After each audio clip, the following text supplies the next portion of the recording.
தெய்வம் என்பதா குருநாதன் என்பதா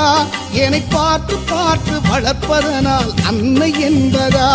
உன்னை கடவுள் என்பதா கருணை வடிவம் என்பதா உன்னை கடவுள் என்பதா கருணை வடிவம் என்பதா ஐயா ஞானதானம் தந்த உன்னை தந்தை என்பதா உன்னை தெய்வம் என்பதா குருநாதன் என்பதா என்னை பார்த்து பார்த்து வளர்ப்பதனால் அன்னை என்பதா